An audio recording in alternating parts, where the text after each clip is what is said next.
and nice to see you. Nice to talk to you, everyone, and the audience. I exclusively my heartfelt congratulations and thanks to um, Azmat and Sipla and Mr. Rafi and Satish and for giving an opportunity to say a few words about the strengthening of the heart, particularly in the background of heart failure with systolic dysfunction. Here with my colleague Dr. Kiran Mai, she's a very senior most medical officer in the Department of Internal Medicine in Omni Super Specialty Hospital, Hyderabad.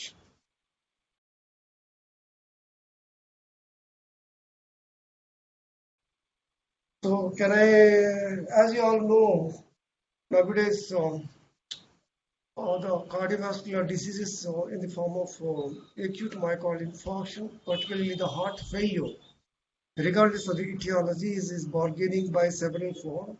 Earlier, the major cause of morbidity and mortality is related to cardiovascular death is related to acute myocardial infarction, followed by an acute heart failure. But for last a decade, we are witnessing the cardiovascular disease-related mortality and morbidity is perhaps superseded by heart failure. So that means the heart failure, regardless of the etiology, is contributing to major proportion of the deaths. Uh, so we have certain set of questions related to heart failure and how to strengthen the heart failure, the heart myocardium, the heart muscle in the background of heart failure. So certain questions which are often being posed by me with the patient attendants. The same questions, set of questions will be asked by my colleague with you to clear and to make the aware about the heart failure and how to strengthen the heart myocardium in the background of the heart failure with systolic dysfunction. It's an important question. What is people believing that the heart attack and heart failure both are synonymous, both are same, but it's not very true. The definition of the heart failure, the meaning of heart failure is these. It is defined as inadequate cardiac function. The cardiac function, both systolic function as well as diastolic function, is inadequate. Whenever there is inadequate, impaired, and compromised cardiac performance or cardiac systolic function, cardiac function, what will happen? There is a inadequate cardiac forward cardiac output. There is a decreased stroke volume, decreased forward cardiac output. So what will happen? Eventually, there is a decrease of blood supply, oxygen supply, and nutrient supply to the various vital tissues in the body, particularly the cerebrum, the brain, the lung tissue, the renal tissue, the kidney, and the skeletal muscles and musculoskeletal tissue. So most of the vital tissues are jeopardized with the oxygen and vital nutrients. So this is related to this is what we call it as a heart failure. This is an important question, Doctor. Nowadays, many people confusing about the terminology of the heart attack and heart failure. Both are different entities. Heart attack is related to blocks in the heart, whereas heart failure is the consequence of the various cardiac disorders, which may be the pericardial disorder, myocardial disorder, or coronary artery disease, or ischemic heart disease, or congenital heart disease, various valvular congenital heart disease, various sequoid heart disease. So, heart failure is a consequence of the or outcome of the catastrophic outcome of the various cardiovascular disorders, which may be either valvular heart disease or ischemic heart disease or congenital heart disease. So the heart attack is different and heart failure is totally different.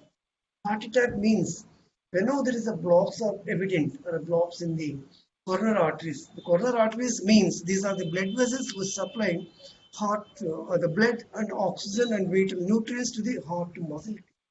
And the coronary arteries are compromised due to occlusion in the coronary arteries. What will happen? There is a decreased blood supply and oxygen supply, nutrient supply to the heart muscle. That is called heart attack.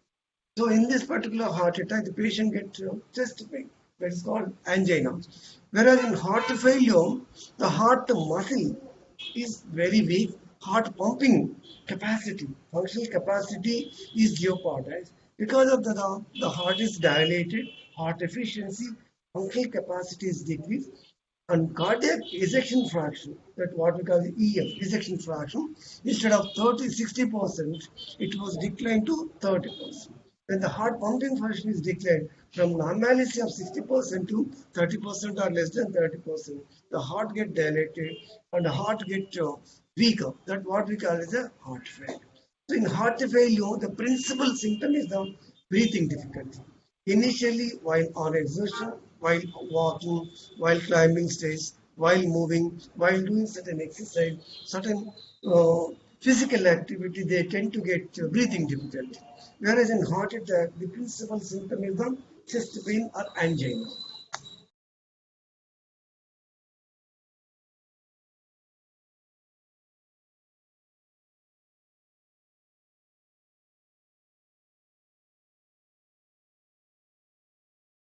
Yeah.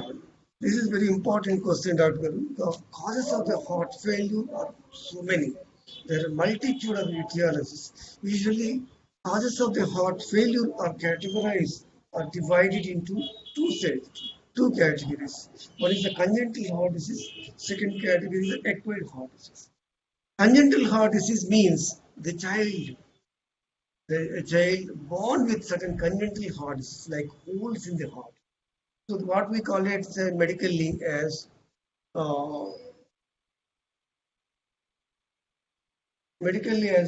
atrial septal defect and ventricular septal defect and patent ductus artery. That means the holes in the heart. Whenever there are holes in the heart, what will happen? There is an admixture of both pure blood and impure blood. Normally, the pure blood is located in the left side of the heart, the left atrium, the left ventricle, containing the pure blood. And impure blood is in the right atrium and right ventricle. Usually, the pure and impure blood will not admix each other. But whenever there is a holes in the heart, whenever there is a congenital heart disease with the holes in the heart, what will happen? The pure blood get admixed with the impure blood. So the oxygenation levels will be decreased. It can cause not only the heart dilatation and also the heart failure. So this is the one reason contributing to the heart failure as far as the congenital heart disease is concerned. Second category is the acquired heart disease. Acquired heart disease is again two categories broadly. One is a rheumatic heart disease. Rheumatic heart disease means there is one infection, throat infection, streptococcal infection. There is one organism is called beta hemolytic streptococcal. Usually, whenever there is a throat infection or tonsil infection with streptococci, particularly beta hemolytic streptococci, it can cause what will happen. The infection not only confining to the throat zone, larynx, it may slowly get spread to the heart. In the heart, it particularly involve the valves. You know the valve, there are four category of valves that are in the heart. One is the mitral valve, second one is the aortic valve, tricuspid valve, and pulmonary valve. These valves are often get infected with this particular bacteria. This is called beta hemolytic streptococcus. This is what we call as rheumatic heart disease. So infection related heart abnormalities, valve abnormalities, valve disease. This is called rheumatic valvular heart disease or rheumatic heart disease. Whenever the valves are affected due to this particular pathogenic organism, it can cause either valvular block or valvular leakage. Valvular block, what we call it as scientifically and medically as stenosis, like mitral stenosis, aortic stenosis, tricuspid stenosis, pulmonary stenosis. Similarly, sometimes not only the valves get disorganized or damaged due to this particular beta hemolytic streptococci, not only can cause stenosis, sometimes regurgitation, that is the leaks in the valves. That means the mitral regurgitation, tricuspid regurgitation, pulmonary regurgitation, and aortic. So either valvular stenosis and valvular regurgitation both can cause dilatation of the chamber. The cardiac chambers might get dilated. When chambers are dilated, the pressures within the chamber, that's called ventricular filling pressures, may be increased. That will be transmitted to the lungs. It can cause pulmonary congestion, that in turn leading to breathing difficulty. So the patient initially develop heart failure, it may be left heart failure, the right heart failure, and subsequently lung failure with pulmonary edema. This contributing to breathing difficulty. This is what we call the heart failure. Heart failure leading to pulmonary edema and lung congestion due to accumulation of water within the lungs. So the consequently the patient tend to develop the symptomatology of the heart failure in the form of breathing difficulty. Initially, the breathing difficulty occurred or encountered while walking, while doing some exercise. Subsequently, it may progress, may further, when even the patient may tend to develop breathing difficulty, even on just while minimal exertion, sometimes even at rest, sometimes even just getting into the bed, also getting severe breathing difficulty. So this is one reason. I told you the two category of cardiac diseases, heart diseases that contributing to heart failure. One is the congenital heart disease, second one is acquired. Amongst the acquired, I told you infectious pathology like rheumatic heart disease is contributing to heart failure, particularly in young people, somewhere between 15 years to 25 or 30 years old. Whenever the young person is suffering from the breathing difficulty, we have to check for the either congenital heart disease or acquired heart disease. In children, newborn children, or small children, 5 years old or 10 years old child is suffering from the breathing difficulty. You look at the congenital heart disease like atrial septal defect, ventricular septal defect, and patent rectus arteriosus. That means any holes in the heart due to congenital abnormalities that can cause heart failure in newborn children, infants, young children below the age of 15 years. But those children above the age of 15 years old, like young people, young children, and 20, 30 years old, if any person is suffering from the breathing difficulty in that particular age, you look at the rheumatic heart disease, rheumatic valvular disease abnormality. Suppose the patient is above the age of 30 years old or 35 years old, the particular either young or middle age is suffering from breathing difficulty. You look at other diseases like ischemic heart disease, like coronary artery disease. If any blocks are there in the coronary arteries, it can cause ischemic heart disease. That in turn causes dilatation of the heart. It is called ischemic cardiomyopathy, leading to heart failure.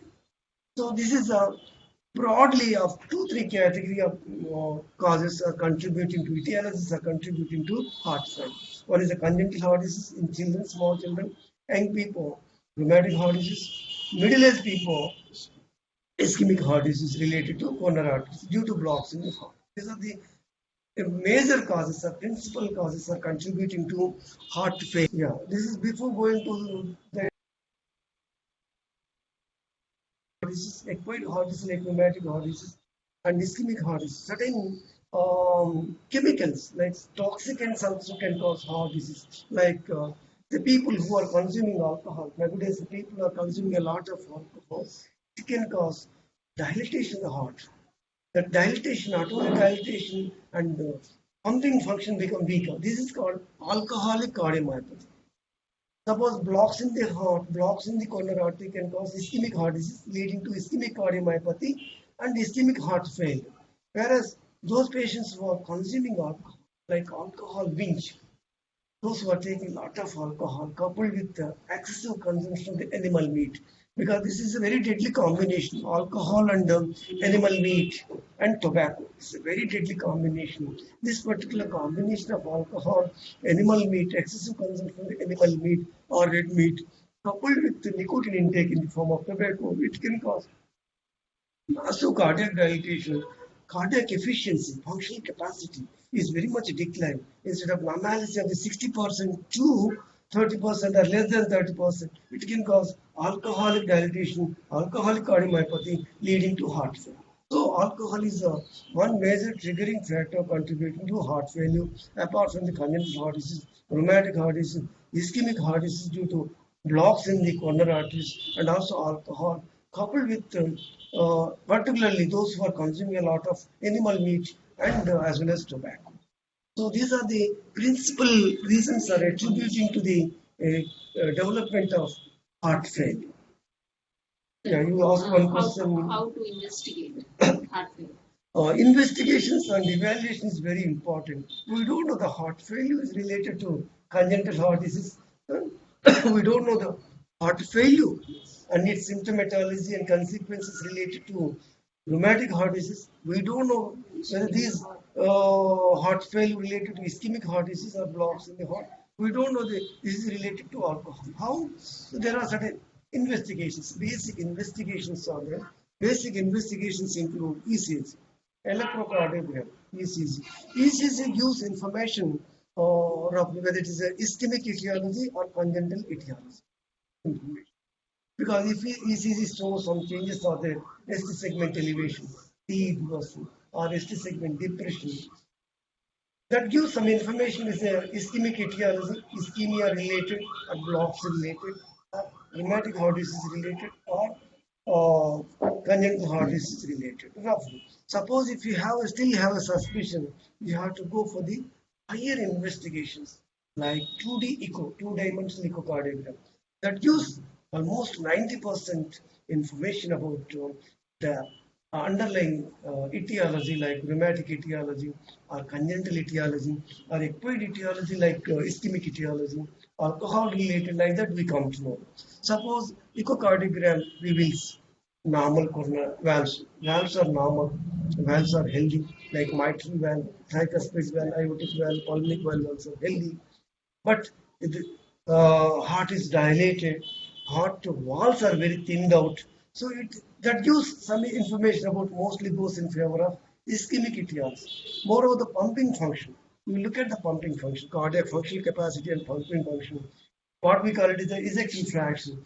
If normally it is a 60%, if it declined to 45% or 30%, it goes more in favor of ischemic etiology. Similarly, mobility.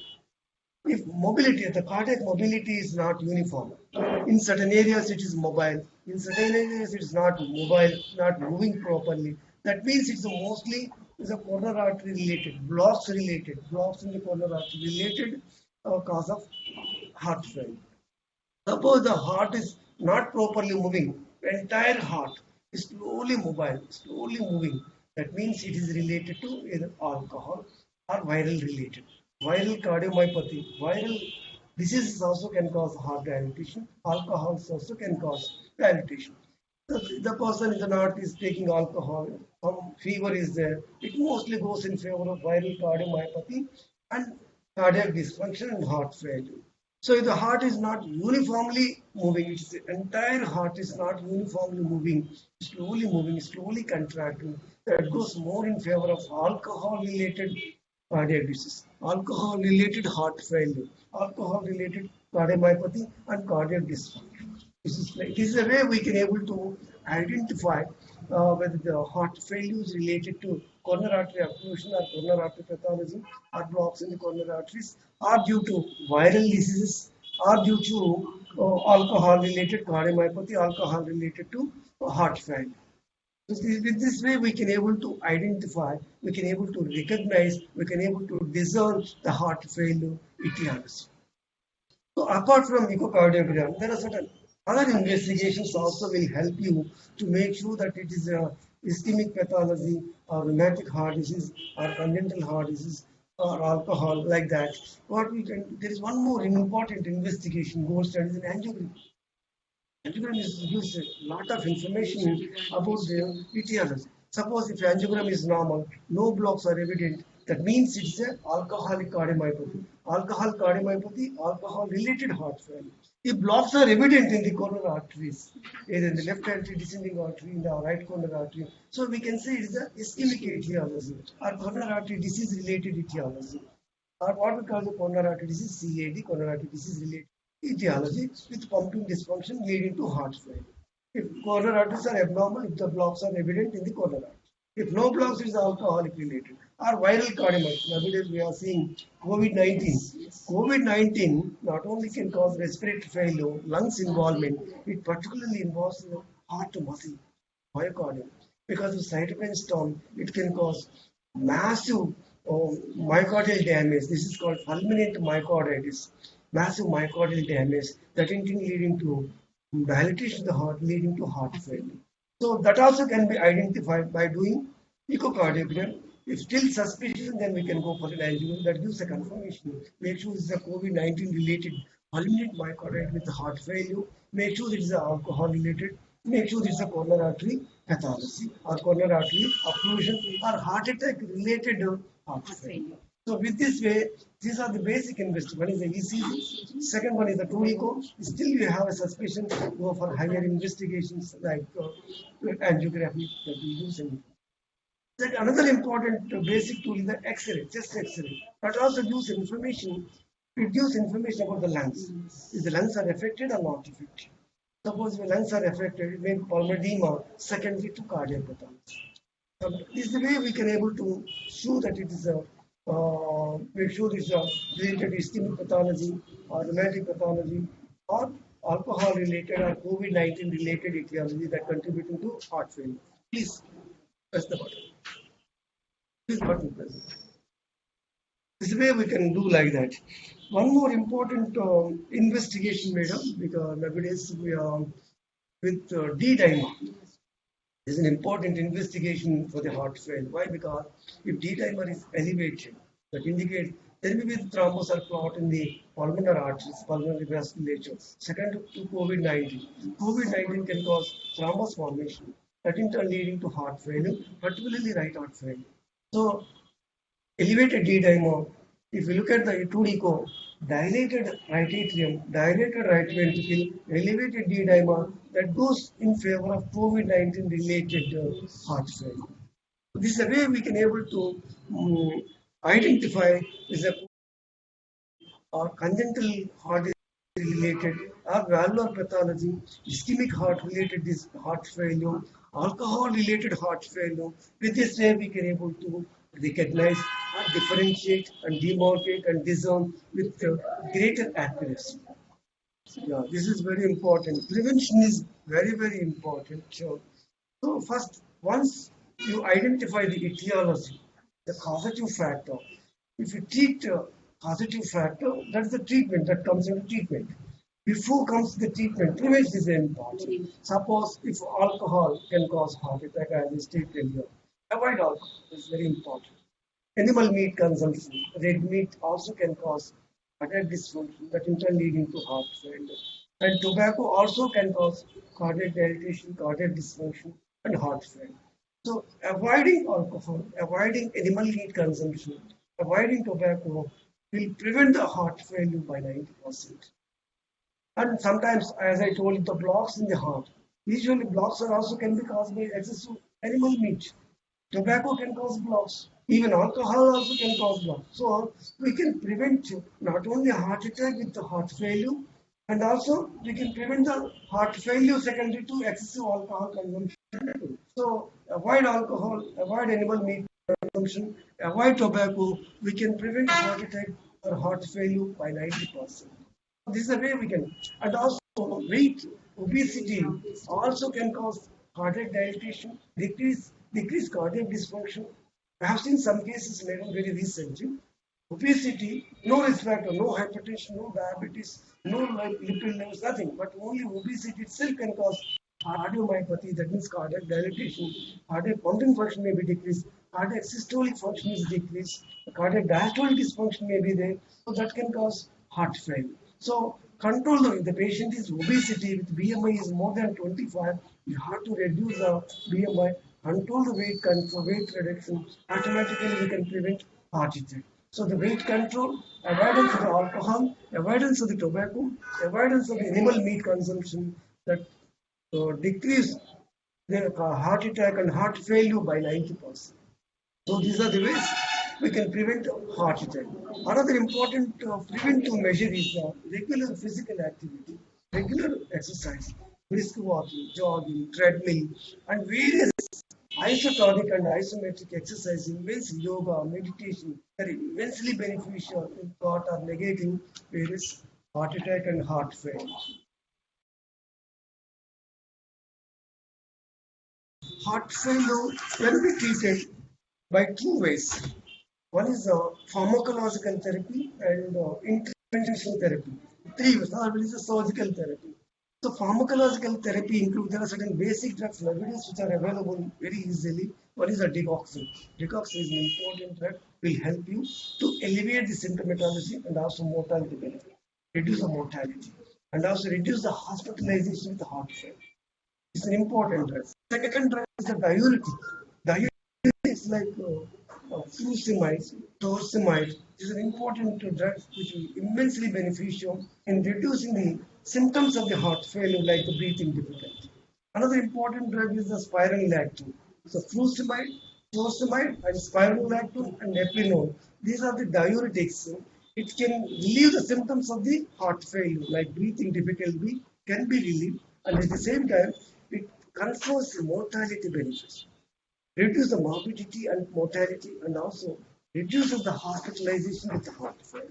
So they are very important, digoxin and diuretics like furosemide, torsemide, and spironolactone. And recently there is a novel molecule is importantly is available, but that is called now valsartan. The combination of the valsartan with sacubitril is immensely beneficial in not only relieving the symptoms of the heart failure and also improve the cardiac function. Pumping function will be improved. Whereas previous drugs I told you, digoxin as well as diuretics will not improve the cardiac ejection fraction, functional capacity. Whereas the late category of drug, the novel drug, the recently introduced drug in the heart failure management, that is called sacubitril with valsartan combination. Nowadays it is available as Azmoda. There is one drug is an Azmoda. It containing two drugs. There is a valsartan, two molecules, two ingredients, valsartan and sacubitril. There is a combination of valsartan with sacubitril, which is available as Advazole, Azmoda, which is immensely beneficial not only in relieving the symptoms of the heart failure and reduces the hospitalization with the heart failure and reduces the frequent recurrence of the heart failure and also reduce the morbidity and mortality, particularly to improve the cardiac pumping function like ejection fraction. We have seen so many patients, Dr. Varun, and earlier, at the time of admission, ejection fraction is 25-30%. After instituting this particular combination of sacubitril with valsartan in the form of Azmoda, the ejection fraction was improved from 30% to almost to 45 to 50% within 3 to 6 months. We have seen some cases like that. Whereas digoxin and diuretics will only relieve the symptoms, reduce the hospitalization, but doesn't improve the ejection fraction. But whereas this particular category of drug immensely beneficial, not only in relieving the symptoms of the heart failure, reduce the recurrence of the heart failure, and also improve particularly ejection fraction. That means systolic function will be improved very drastically and dramatically. So this is the one way of improving the treating the patient with the heart failure. Suppose those some patients, 80% of the patients will improve with this medical medicine, pharmacological intervention with digoxin and diuretics, vasodilator, as well as sacubitril valsartan combination. Now, patients may not improve with this pharmacological intervention. These patients may require certain intervention like device therapy, biventricular pacing, implantable cardiovascular defibrillator, cardiac resynchronization therapy, CRT. These are the device therapy, pacemaker therapy, particularly intended or directing those patients who are refractory to medical management, those who are not responding to the medical management. So almost 10 to 15% of patients may not respond to the medical management. Despite medical management, ejection fraction may not improve, still go on declining from 20%, 30% to 20% or 15%. In such scenario, we have to do these pacemaker therapy, particularly those patients with refractory medical therapy, those patients with the left bundle branch block. There is a left bundle branch block on ECG. With QRS interval has to be monitored. If QRS interval is more than 130 milliseconds, coupled with refractory cases to medical management. These cases are ideal to implant pacemaker, particularly ICD, implantable cardiovascular defibrillator, or CRT, cardiac resynchronization. This is called device therapy. Still, 1 to 3% of the cases may not respond even to the device therapy or pacemaker therapy or CRT, cardiac resynchronization therapy. Then we have to go for the cardiac transplantation. So cardiac transplantation is ultimately required those patients who are not responding at the medical management, medical therapy or pharmacological intervention, and device therapy like pacemaker therapy, ICD therapy, or CRT therapy, then ultimately still the patient symptoms are worsening, still the patients are frequently getting admitted with recurrence of the heart failure with remarkably declined cardiac ejection fraction of less than 20% or less than 25%. Then we have to subject the patient for the cardiac transplant. This is the way we can able to treat the heart failure patients. So my last word to the audience, to the spectators, to prevent heart failure is regular physical activity. That's very important. Keep the body weight in control. So then we can prevent cardiac dilatation, the obesity-related cardiac dilatation, obesity-related heart failure.